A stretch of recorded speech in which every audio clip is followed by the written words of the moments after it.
Hello, everyone, and welcome back to another episode of the David Hittle Real Estate Show. I am your host, as always, David Hittle, and today's show, like every other show, is brought to you by United Real Estate Louisville. So, United Real Estate Louisville is my brokerage. They are the ones who hold my license and are the ones that I work with, work for.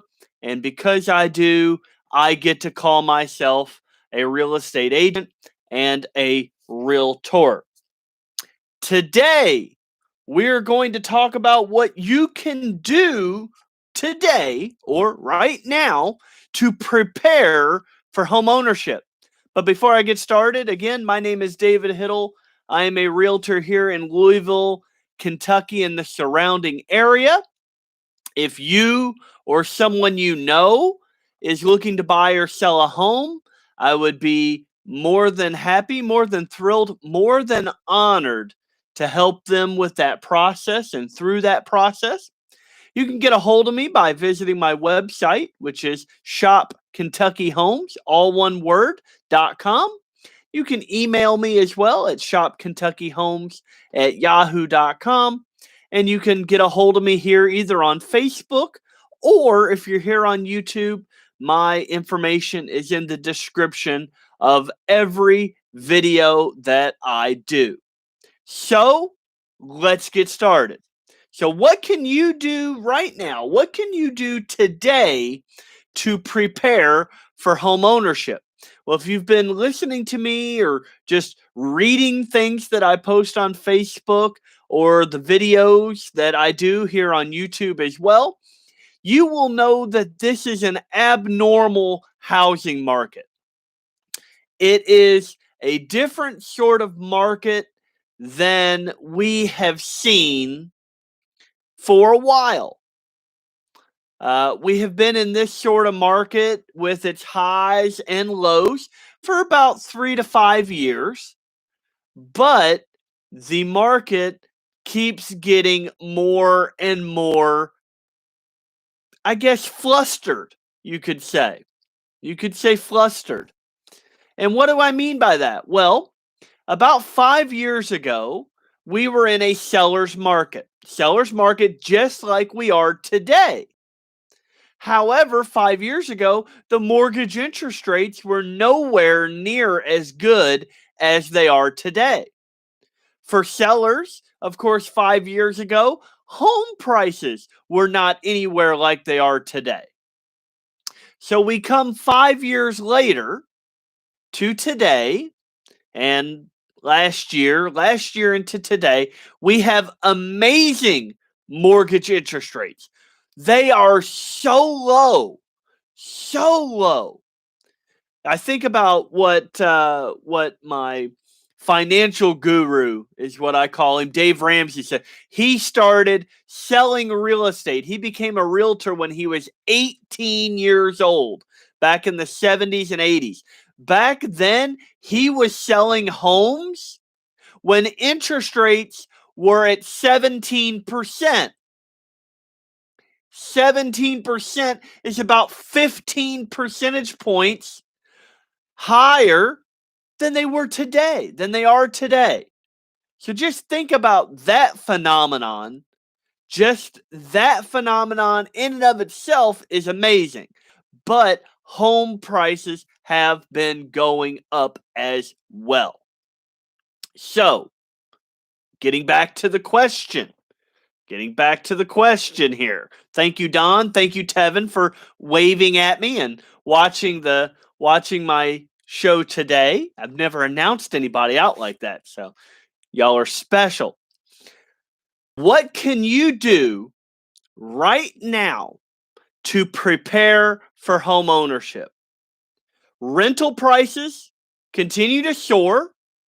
If you are currently renting a home, I'm sure you're aware of that, or you know someone who is. According to apartmentlist.com, the first half of 2021 saw the fastest growth in rent prices since the start of their estimates began in 2017. So they haven't been doing it too long.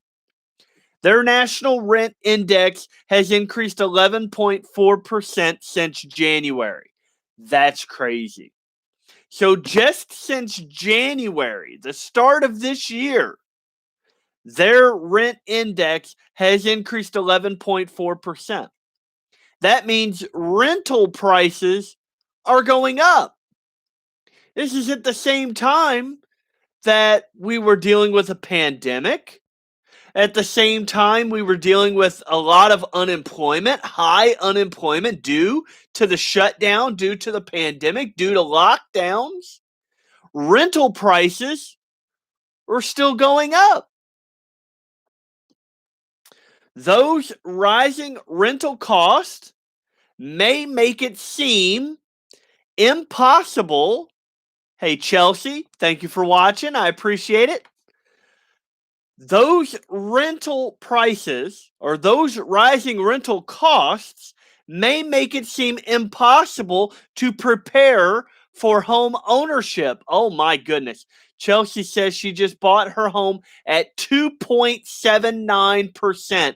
Wow. 2.79%. And I'm sitting here with the roof over my head at 4%. Feeling pretty lucky. But the truth is, there are ways that you can and should prepare to purchase your first home. If you haven't purchased a home, you do need to prepare yourself because it can be a rocky ride. It can be a rough ride. Even if you have bought a home before, it can still be a rough ride. So you need to prepare anyway. Some expert advice on what to do is what we're going to look at, what we're going to talk about now. So the first expert is Cindy Zungia Sanchez. I hope I said that right. She's the founder of the Zero-Based Budget Coaching LLC. She says that you need to start saving, even if it's just small amounts, now. Experts agree that setting aside what you can, even smaller amounts of money, into a dedicated savings account is a great starting point when it comes to saving for a down payment. And I've talked about this before. So say that you go, and I'm going to do these numbers live, so I hope I'm accurate. So say that you go to Starbucks. You go to any coffee shop. Say you go to any coffee shop and you purchase a cup of coffee 5 days a week. Say you work 5 days a week, and the first thing you do in the morning is you go to the coffee shop and get that coffee. Say that coffee costs $6.50. Might be less, might be more, but say it costs $6.50. So for a week, hey, Stephanie, thank you for watching there on Facebook. So for the week, if you buy a cup of coffee at $6.50 a day for those 5 days, it'll cost you $32.50. It's not bad. It's not a lot of money. It really isn't. It's not a lot of money. Let's see. That would be my Netflix and my Spotify account. That'd be about $32.50. $32.50. It's not a lot. That's what I spend on advertising in certain areas. $30 a month. But times that by 52, which is how many weeks there are in a year, and you come up with $1,690. Again, $1,690 is not a lot of money. But think about it as starting small and saving small will add up over time. Say you have a spouse. Say they do the same thing. Say they do the same amount of coffee those 5 days a week. that comes up to $3,300. Again, not a lot of money, but $3,000 is close to the closing cost on the average home today. So for both of you, you and your spouse, buying a cup of coffee at $6.50 a day for the 5 days equals about the same amount as you would pay in closing costs. Depending on your house, that could be your down payment. It's amazing. And if you really dig into your budget, if you live on a budget and you really dig into it, you will find other areas and other places like that that are affecting your savings. But anyway, savings, even small amounts now. Do that now. She recommends saving for a home in a sinking fund. This is a savings account separate from your emergency fund that you use to save for a short or midterm emergency. She also says breaking up your goals into smaller, bite-sized pieces by saving incrementally can make a large, daunting number more manageable. It really can. It is amazing what you can do when you put your mind to it. When you really dig into your budget, you really dig into that budget and you start to find these things that you're doing. I pay for cable and I really dislike myself for paying for cable. I really do. I went in there to my living room and turned on the TV and was just scrolling through all the channels that I don't even watch. But I pay for cable so that I can watch them if I feel like it. Me and my wife, we watch Netflix more often than we do cable, but we still have cable. And it costs me $100 a month. That's $1,200 a year.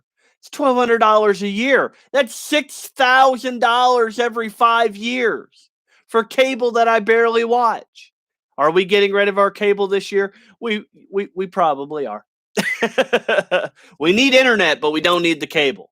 We don't need the cable. We're cutting the cord.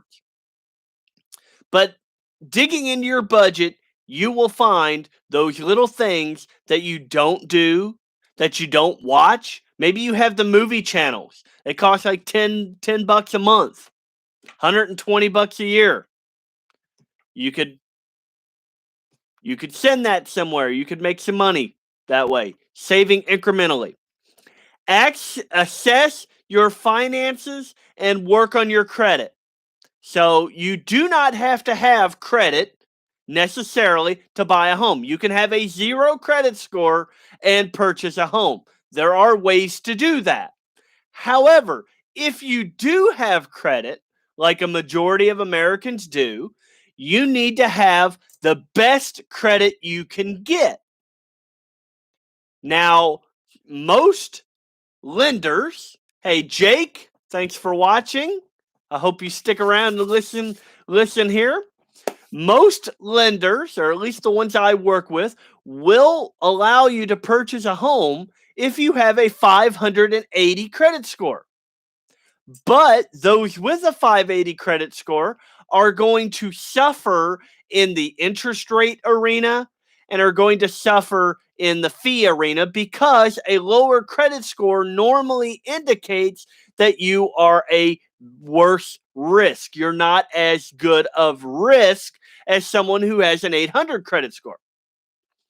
But needless to say, if you do have that 580 credit score, work on building it up. Work on making it better. Work on increasing it. And some lenders can actually help you. They can look at your credit score and say, okay, if you do this, it'll raise your points that many. And if you do this, it'll raise your points. So look into that as well. Hey, Joshua, thanks for tuning in here on Facebook. So something else to look at.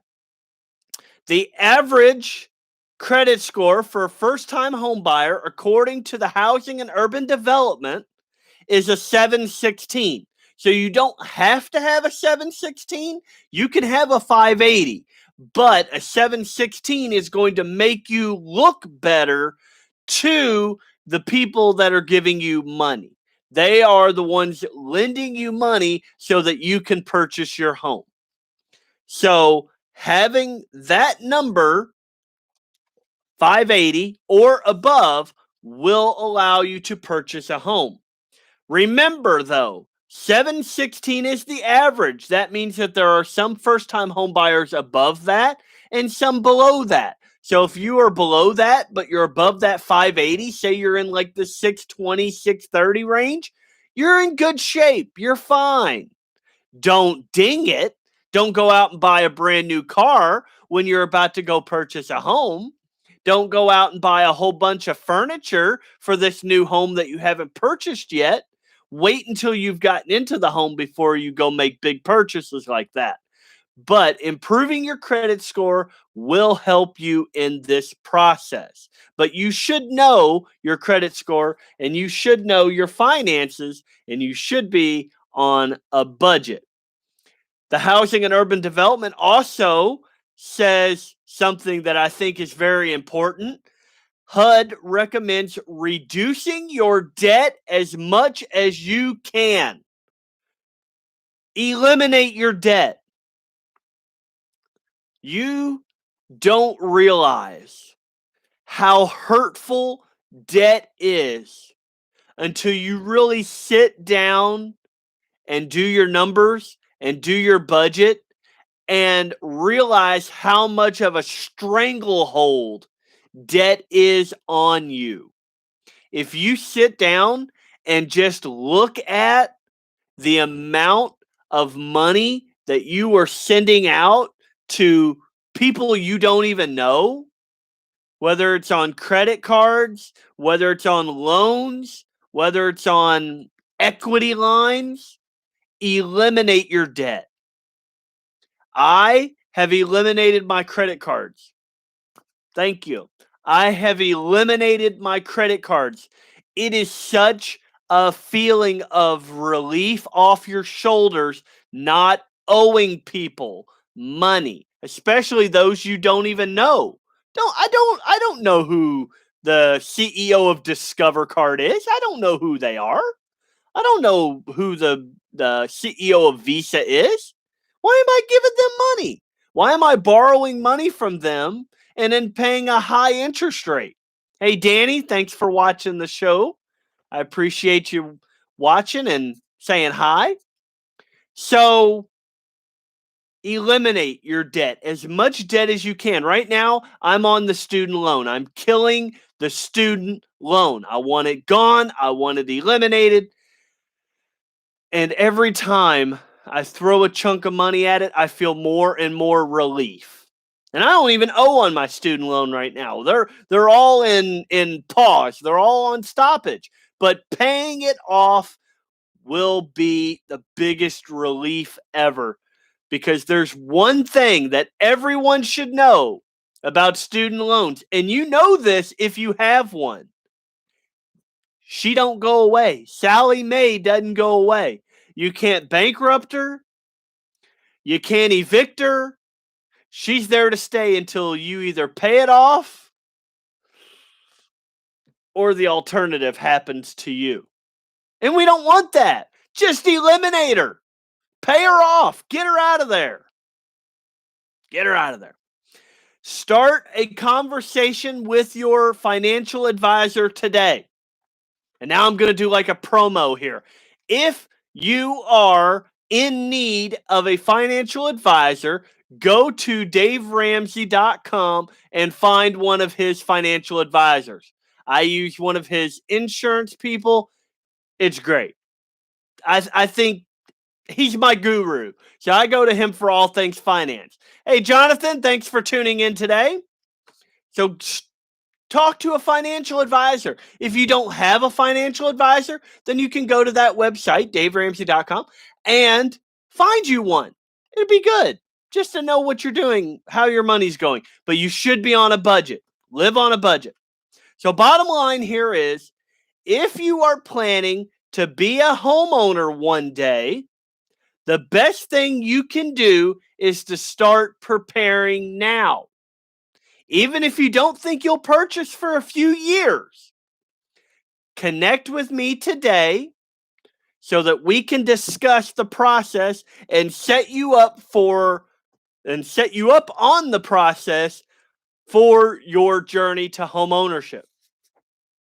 And if you would like to get a hold of me, you can do so here on Facebook, which is great because anybody who's watching can always connect with me. Don't connect with me right now because a little busy, but connect with me after the show. I would be happy to help. If you are looking to buy or sell a home, specifically if you want to buy a home, you can visit my website. That's shopkentuckyhomes.com. You can put in an area. You can search on my website. It's an amazing website. I absolutely love my website. It's great. If you are looking to sell your home or you're thinking about selling your home, you can also visit my website, shopkentuckyhomes.com. Go up to the top and click on sell. You can put in your address there, and it will send you a computer-generated home valuation. Amazing. I will follow up on that to make sure that the computer generated you a good home valuation and not, because computers, you can't always trust them. So visit my website, shopkentuckyhomes.com. You can connect with me on Facebook. If you're watching here on YouTube, all of my videos have all of my information. You can contact me that way. But now let's talk about the 5 reasons that today's housing market is anything but normal. And we talked a little bit about these at the beginning of the program, the beginning of the show, but now we're going to get into the nitty-gritty. So the housing market, if you haven't been living under a rock, like Patrick on SpongeBob, if you haven't been living under a rock, you know that this housing market is anything but normal. But why? Why is it anything but normal? Well, let's get into this. So we are starting to revert back to a more normal real estate market. That is, we are starting to return to the pre-pandemic numbers that we saw in 2015 and 2019. But that's not happening. That's what we thought was going to happen. We thought we were going to start to get back to it, but we're not. People are still antsy to buy a home. People are still interested maybe in selling their home. So we're in a conundrum. The market is still extremely vibrant, as demand is still strong even while housing supply is slowly returning. So if you go back to our younger days and we think about economics, we learned about supply and demand. If in any type of economic structure, any type of commodity, and homes are commodities, in any type of system like that, if we have high demand but low supply, the prices will go up. That is what is happening today in our housing market. Demand is high, lots of buyers. Supply is low, not very many homes for sale. Prices go up. Now, if we see a shift to where we increase our supply a lot or way too much, and we have very little demand because prices went up and everybody waited to sell their home until those prices were way high, and now the average home is $100 million and the buyers just ain't paying $100 million for the house. So we have high supply, low demand, prices will come down. We want a nice, even equilibrium. That's where we have good demand and good supply, but we don't have that right now. Right now, we have the high demand, low supply, and prices are going up. Because of that, prices are also going up and I think it's more about demand than the actual reasoning here. But prices are also going up because of the low mortgage interest rates. The low mortgage interest rates are propelling demand. As I said in the beginning of the program, 17% was the interest rate on a mortgage when Dave Ramsey started selling houses. Can you imagine that? 17% interest? It's insane. That's insane. Could you imagine 17% interest today? 17% interest on a $300,000 house? It would make the $300,000 house unaffordable. Nobody would do that. Nobody in their right mind would do that. Demand, if we had a 17% interest rate today, demand would plummet through the floor. You'd have nobody looking for homes. No one would be looking for homes except for cash buyers that didn't have to have the financing. 17% would be like a death nail. Would be a death nail for demand. But we're not seeing that. Today we have 2.89%, 2.87. One of those, we're under 3%, which is amazing. Absolutely amazing. So today is a great day. It is a great day to buy a home because of the interest, if only because of the interest rates. But let's look at those. 30 years, 30-year mortgage rates. Back in 1970, in the 70s, the average interest rate in the 70s was 8.86%. 8.86. It's about 6 percentage points higher than today. In the 1980s, the average was 12.7. My gosh. 12.7%. And I apologize for not being ready to tell you what all that means. It's bad though. Really, really bad. I'm gonna try to bring it up here real fast. Don't run away, guys. Don't run away. I'll try to be fast. My informational category here. So let's see. My amortization calendar. Where's my amortization? Amortization. There it is. All right. Hold on. Don't run away. Don't run away. Okay. So my amortization calendar. Okay. So right now, at 2.87%, you go out, you buy a home for $200,000 at 2.87% over 30 years. Okay? At that rate, over 30 years, you will pay $98,530 in interest. Okay? Just in interest. But let's look at 1970s, where the average was 8.86. So we plug in 8.86. This is going to scare you. This is going to scare you a lot. So on that same $200,000 at 8.86% over 30 years, you will pay more in interest than you did for the home. You will pay $372,000 just in interest on a $200,000 home. Now you see what would happen if these interest rates skyrocketed like that. If they actually went up that high or just to 8.86, what would happen to our market? So let's go 12.7, even scarier. At 12.7%, you'll pay $579,000. $500,000 for a $200,000 house just in interest. But in the 2000s, they'd gotten down to 6.29, which is pretty good, right? 6.29%, that's pretty good, right? No.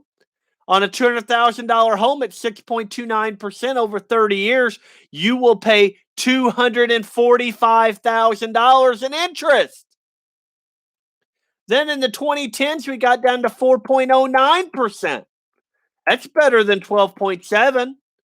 At 4.09%, you'll pay $147,000 in interest. So being at that 3% is in a pretty good spot.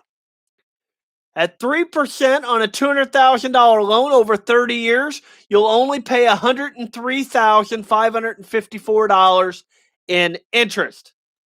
So you see what interest will do to your payment, to your mortgage. Amazing information. I apologize for not having that ready for you, but I got it there as fast as I could. Currently, mortgage rates are anything but usual, anything but typical, or anything but routine. They are low. Very, very, very low, which is great for home buyers and for home sellers or those looking to refinance. The second reason why this is anything but a normal market is home price appreciation. According to Black Knight, a housing data and analytics company, the average annual home price appreciation, doing this since 1995, has been 4.14%. The latest forecast from the National Association of Realtors shows that home price appreciation this year will hit 14.1%, which will be greater than any year since Black Knight began collecting this data. Currently, home price appreciation is anything but usual, anything but typical, and anything but routine. Another reason, number 3, of why this market is not a typical, not a normal market, is the month supply of inventory or homes for sale. We talked about this. Month supply refers to the number of months it would take for the current inventory of homes on the market to sell, given the current sales pace. Historically, 6 months of supply is associated with a moderate price appreciation, and a lower level of month supply tends to push prices up more rapidly. As of the latest existing home sales report from the National Association of Realtors, the current month supply of inventory stands at 2.6. And here in Louisville, in the Lexington market, we're under 2 months of inventory. 2.6 nationally, under 2 here in the Louisville, Lexington market. Currently, the supply of homes for sale is anything but usual, anything but typical, and anything but routine. Number 4 reason this is anything but normal is the days it takes to sell a home. The days on market metric gives an indication of how hot a market is and how quickly homes are selling. In 2019, prior to the pandemic, the average days on market stood at 35. 35 days to put your house on the market and to be sold under contract. 35 days. Today, that number is cut in half and is now standing at 17 days. Less than a month, almost half a month to get your home on the market and sold or under contract. So currently, the days on market is anything but usual, is anything but typical, and is anything but routine. Last but not least, number 5 reason this is not a typical, reasons why this is not a normal housing market. According to the National Association of Realtors, the number of offers per listing, so how many offers you get when you sell your home, stood at 2.2 in 2019. Today, that number is doubled, 4.5. 4.5. So you put your home on the market, and on average, we're going to get almost 5 offers on it. The current number of offers is anything but usual, is anything but typical, and is anything but routine. So, the bottom line is this. When mortgage rates are near historic lows, when price appreciation is at historic highs, when the housing market is less than half of the normal amount, when the time it takes to sell a home is cut in half, and when there are twice as many offers on each house, it's hard to say that we are in a normal market. And we absolutely aren't. So this is where it brings us, ladies and gentlemen. If you are looking to sell your home, I would love for you to reach out to me. And here's why. I have been working in this market, in this crazy, hectic market, since it began. I have sold homes in this market. I have had buyers purchase homes in this market. This market is amazing, and I have been riding it since I started. So if you are looking to sell a home, here's what I do for you. First off, I'm going to tell you how much I believe your home is worth. From there, we're going to determine how much profit or how much equity you have in your home. If you need to purchase a new home, we're going to get that ball rolling too and get you connected with a home lender if your new home is going to cost more than you're going to get back in equity on your old home. We're going to get your home on the market. I'm going to have professional photographers, professional appraiser who measures your home, going to have all those people out there that I pay for out of my own pocket. We're going to get your home on the market,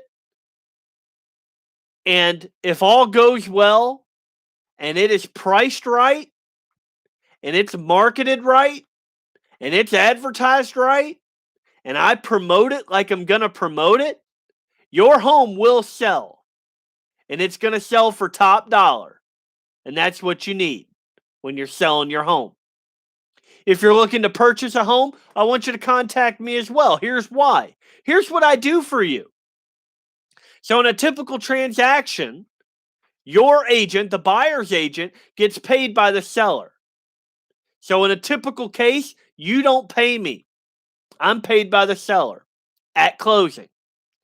We're going to get you hooked up on my website to a home search system so that you can see every single home the moment they hit the market. You're going to get notified. I'm going to get you hooked up with my expert team of lenders who are going to be able to show you what your budget is, how much you can afford, what you need to do if you need to afford more. Once you find that home, I'm going to hook you up with a list of home inspectors that me and my company has used that will inspect everything about this new home, making sure you're not buying a lemon. We're going to get you appraised. And if that appraisal comes in low, then I'm going to fight to get that price dropped. If it comes in high, then you're amazing. You're walking in there with equity. Hey, Sasha, thanks for watching. And if that appraisal comes in just right, then you will know that your realtor had your back and gave you the numbers beforehand, because that's what I do. So if you are looking to buy or sell a home, I hope you'll contact me. Hope you'll reach out.